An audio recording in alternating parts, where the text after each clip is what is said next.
Welcome back, guys. Today I am going to be working on my welder. It's a Hobart 190 handler. It is a nice little welder. I bought it on Marketplace for I think $400, somewhere in that area, used. I got the cart at Harbor Freight. That was a little over $100, and it's a nice little setup. I like it. The only problem I'm having with it right now is the torch, or the stinger, or whatever you guys want to call it. I'm having trouble with the wire feeding when I have the cord like turned or curved or anything like that.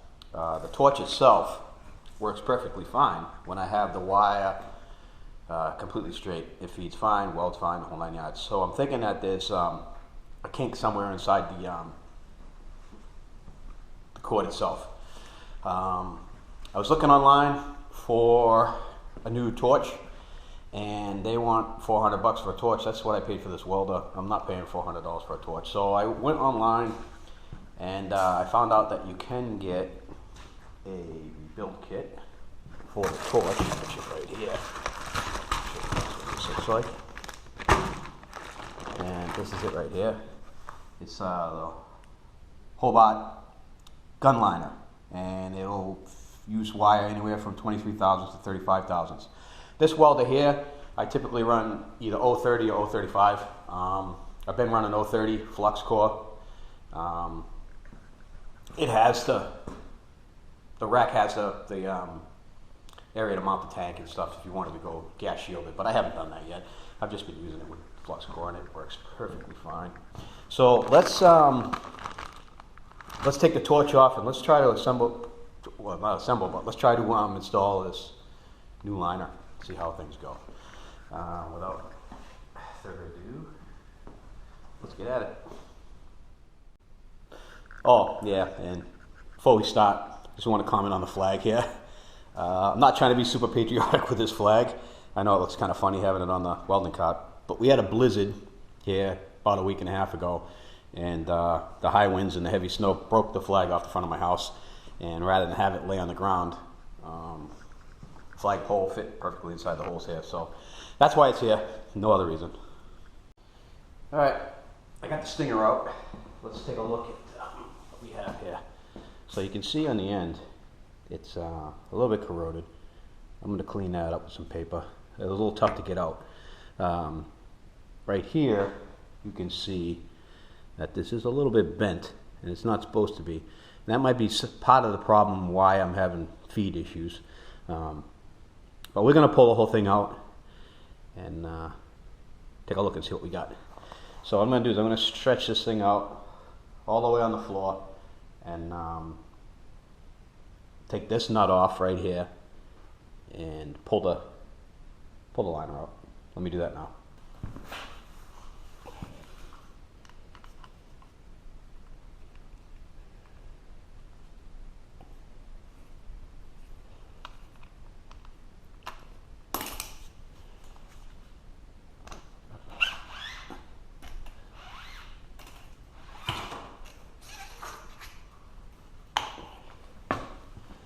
Alright, let's get a look at this thing. We got a bit of a bend here, and there is corrosion on it. I don't see any other kinks. I'm looking at it here, I don't really see anything else. I can feel something right there, but I don't really see. Yeah, here we go, right here. So there's an issue right there, as you can see. That's got a kink in it. So there's a kink here, and there's a kink here. And because of that, I'm having feed issues. Let's pop the new one in and see where we're at.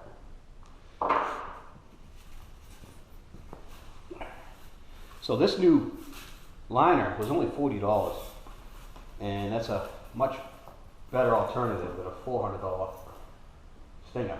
So we're going to pop this in. Now, I think I gotta cut the overall length, because this seems awful long. So let me put that there. Just see how we're looking here. Yeah, it's super long. I'm gonna stretch this out and put a mark on the end of it where I think I need to cut it.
This is just a little Scotch-Brite here.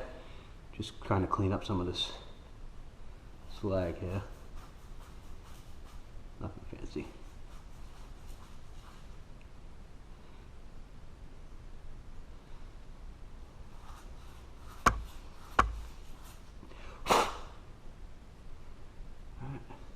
Better.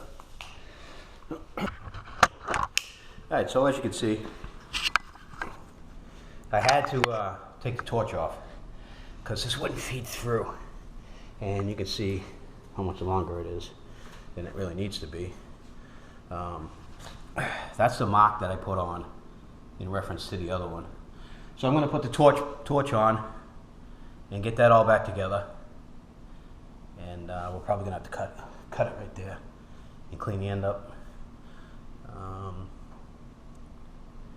and I think we'll be good to go.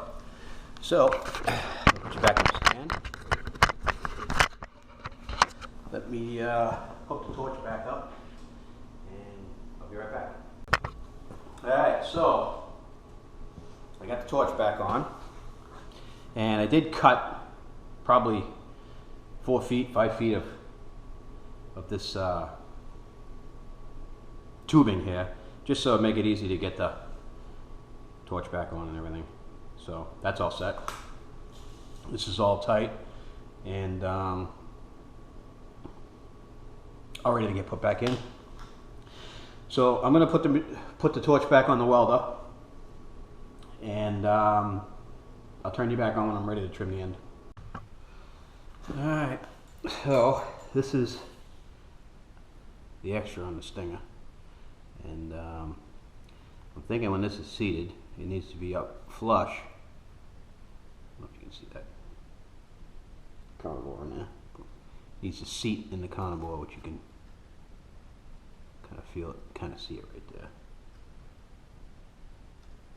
So I'm thinking that I gotta cut it somewhere right here. Go a little bit further. Cut it right there. Ah.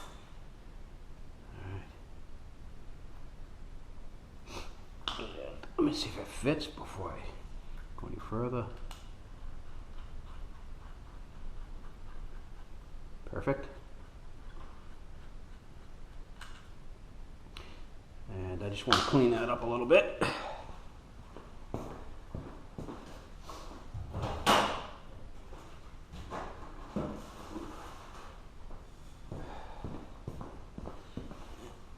file will do fine. Get some of that sharpness off of there.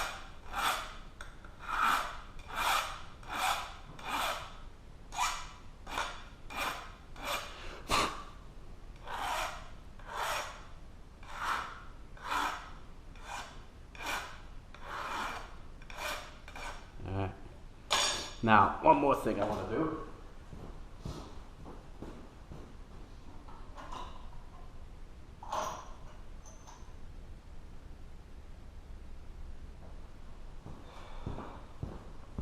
I'm going to take this countersink and I just want to run it around the hole here. I'm not trying to do anything fancy, I just want to make sure there's no edge in there that can catch the wire. That's all. I think that's good. Put this back on.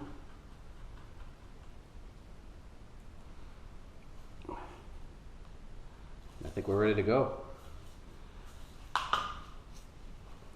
And that is how you change the liner on a Hobart Welder. So let me just run by one more time here and I'll give you guys a look inside. And you can see where it sits near the wheel, and the end is good. You saw that, well assembled. And let's just run this through this one more time, and you can see that it is corroded, and there's probably corrosion inside the welder as well. Guy who bought this off was probably doing some outdoor welding, and water got in the torch, corroded the end. But the biggest problem is that kink right there. That was what was causing me all my problems with wire feed. And the end there was slightly kinked as well.